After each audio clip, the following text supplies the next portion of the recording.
So I think the feeling is one of immense joy and a lot of pride. I think the program has actually beaten our expectations, largely because of the quality of the cohort. So I think when we started this, it was only conceived, in late 2010, and then we had a short timeline to really execute and get the first program up and running. And like all of these things, you're never sure about what. The aspiration was to get really high quality cohort, but because the brand was completely unknown, we were actually pleasantly surprised that the quality of the students coming in, the fellows coming in, was far superior to what we had expected. I think also as far as the teaching has been concerned, even though I'm not there every day, at least the feedback that I've gotten is that the quality of faculty has been excellent. Yes. That was another key thing that we wanted, was to ensure that from the get-go we would compromise a little bit on course content. So, some of these may not seem like the courses that feed into each other sequentially, but really try to get top-notch faculty who are extremely engaging teachers. Mm-hmm. And I think that, at least the little I've seen on that count, it's been extremely gratifying. Mm-hmm. Ashish, what are your views on the founding batch of us Young India Fellows? We would also like you to critique our strengths and weaknesses as a whole batch. What are your views? In terms of what I've seen, the level of curiosity is extremely high. The class discussion is extremely participative. At least the session that I led, there were many more questions asked and much more interest than I get when I go and speak to another batch of students, for instance.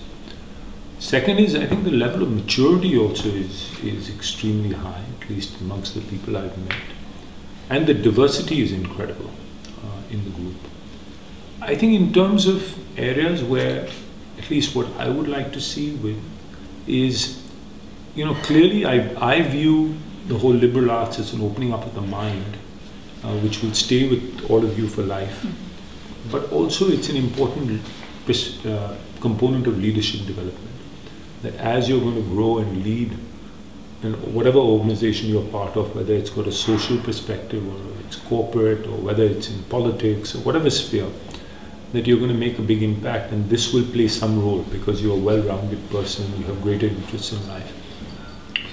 I think what I would like to see is maybe a greater sense of public service embedded into the program and embedded into each of the individuals, where there's a greater feeling of wanting to give back, doing more for society, maybe even more ELM projects oriented towards understanding real world India, understanding our social problems, and therefore feeling more energized.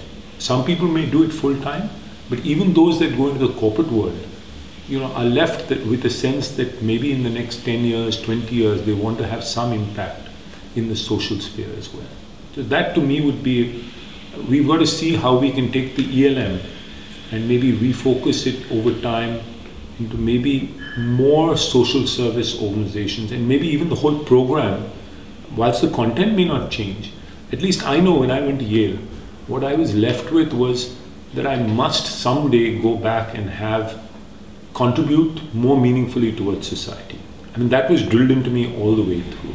And I hope that stays with all our fellows, as they sort of get out of this program. In today's scenario, we are surrounded with endless information, especially amongst the youth today. And as you had said in the guest lecture as well, that sometimes it's very cacophonic in nature. So what would you like to, how would you like to advise the youth to absorb quality information and yet retain their originality and not get prejudiced by other people's opinions? What is it that they can do to ensure that happens and they remain original with their ideas? First off, you have to have this mindset where the ability to think apart from the crowd. So I always read what other people say, but I never take it as the final word. My view is I'm going to think about everything and have my own opinion upon it. And just the ability to distance yourself and always know that there is bias embedded into everything that you read, I think is very, very important. Two is, I think, being very selective about what you read. Because there is a lot of stuff that is, we tend to read stuff that's topical, that's part of the here and now, but may not be necessarily what's important or thought-provoking. Sure. So I think always having a little bit of that ability to check yourself and look back and see, are you reading enough, and are you reading particularly stuff that is thought-provoking, that's going to force you to maybe look at things through a different lens. I think it's very, very important. And then three is surrounding yourself with a group of people who are always going to push your thinking and question you further. I think is very, very critical. Like I said, when I spoke to you, I think the notion of even having, as opposed to these very large mentors who sort of, or people whom you look at as people who've inspired you, which is important. I think having people just around you who may be better than you in some other way, and therefore when you discuss things with them will bring a fresh perspective, will question you, other sort of truth tellers, I think is very, very critical. So those are some things that I would advise people to look up. Who have some of your role models been, and how influential have they been in shaping the person that you are today? So I think they've been extremely important. When I look at a lot of them came out of, like, they were friends of mine who came out of even business school, because they're, unlike the workplace where you're largely working with people and transacting with them, at business school you get to know people very deeply at a personal level as well, go on vacation with them, etc. There are 4 or 5 people who I found were much better. There's one friend of mine who I think has excellent organizational skills. He's a Greek guy, Greek Cypriot. And I always look at him and I always ask him about how he does what he does, and I observe him. And even when we're on holiday, I see what he does, how he plans stuff. And I've learned a lot from that. So I think it's more people whom you can build sort of friendships with, because then you can go a level deeper and feel comfortable asking them, things that you may not be able to ask someone whom you just have an ordinary working relationship with. While working in New York, you used to take out 3 hours every day to go and teach. Now, what motivated you to take up such a noble task at that particular age? And weren't you, sort of distracted, thinking that maybe you could utilize that time in gaining more professional skills that would help you rise up more quickly in the corporate ladder? Sure. So let me correct you, it was once a week, not every day. Okay. So, I think, it was something which I felt, my belief is that, we can always cut out 2-3 hours of work and not lose a lot of productivity. And particularly if you're doing something important or different with those 2-3 hours, they may energize you, it may energize you in a way where your net productivity is actually higher. So I've always looked at it and said, can I, for instance, even doing what I do today, can I just say, if I'm working, say, 60 hours a week, can I work 50 hours a week and still only have a productivity loss of maybe 1 or 2 or 3%? So can I organize myself in such a way where I'm just much more productive in those 50 hours? Because it's always, there's diminishing returns, right? So, and especially what I do with those extra hours, can I gain much more because I'm doing something different? In terms of a new energy I get, I feel more excited about my work. And so I actually think I didn't lose out. I think that those 2-3 hours that I put in on a weekly basis, when I would come to work, I feel even more energized. I feel even more privileged. And it got me, I did it with one other person who was from work. I built a close relationship with that person. And there were certain learnings that I got from teaching, which helped me understand things at a very fundamental level, because I had to go and teach these kids not just math but also economics, and so it cleared up some things for me as well. So I don't think there was any loss, to be honest. I don't think I gave up a lot. So how easy or difficult was it to leave a comfortable job in the US and come back to India and start from scratch? That's the first part. And second part is, what challenges did you face on a personal front while starting up Chris Capital? Yeah, so for me it wasn't very difficult to leave because I had set a mental goal that at age 30 I wanted to be an entrepreneur. And lo and behold, literally the month I turned 30, I quit my job.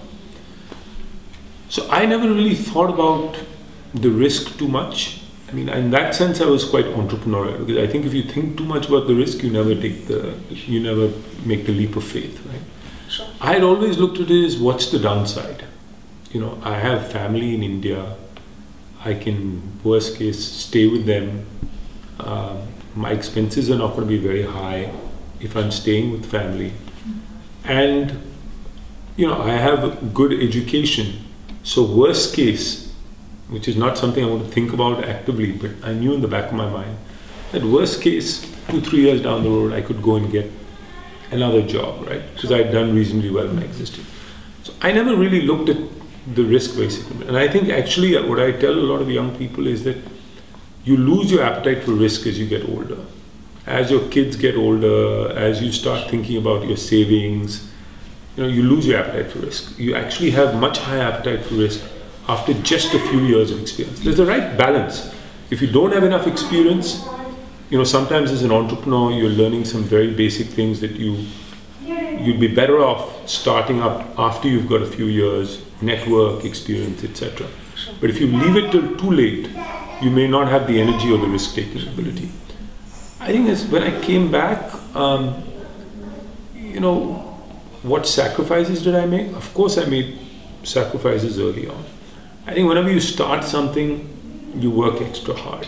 I mean, the first couple of years when I started, I used to work till literally 11 o'clock midnight. I would work Saturdays, Sundays. My wife actually lived in Delhi. I lived in Bombay for the first 9 months. I would come here, you know, on weekends to see her. Even on those weekends, I'd be doing meetings and stuff like that.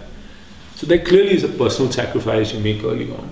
But I knew that that was an investment. It wouldn't last forever. And then I think there is a certain sacrifice also I felt I made in terms of not being able to stay in touch with certain friends. I'm much better at it now because I was just totally focused on my business, you know. And so for a little while I lost touch with some people whom I reconnected with later. So those are some sacrifices that I had to make. So what would be your advice to those young India fellows who wish to take an unconventional path, do something crazy, and if something goes wrong, if the experiments go wrong, can they expect you and other founders to support them at such crucial junctures? So first of all, I think that you need to be brave and courageous and take risks. I've always believed that. Believe in yourself and believe in your ideas and your dreams, and don't let go. And particularly do it when you're young, as I was saying earlier. Don't wait, because then you just won't do it. I think that my sense is that the program is only going to become more and more recognized over time. And so aside from the founders, there are more people, whether it's the mentors, whether it's corporates who start recruiting from the program. Our hope is that there should be enough of an ecosystem created in the next 3, 4, 5 years where, you know, the cost of taking risk keeps coming down because you feel that there is a certain value to the program which many people ascribe. It's not just a small group of people.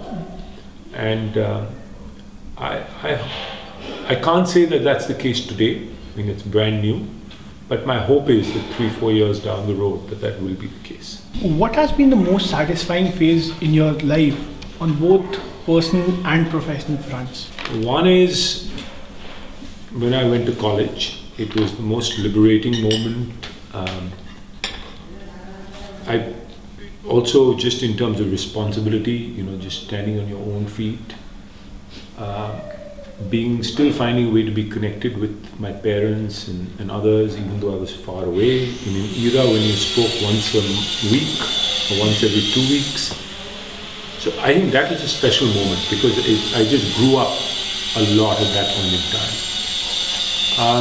Another special moment is when, you know, I moved back to India I started my own business, because there's suddenly a new burst of energy you get and certain creativity that comes in when you are doing your own thing. You think every day about what you can do differently. You try many new things.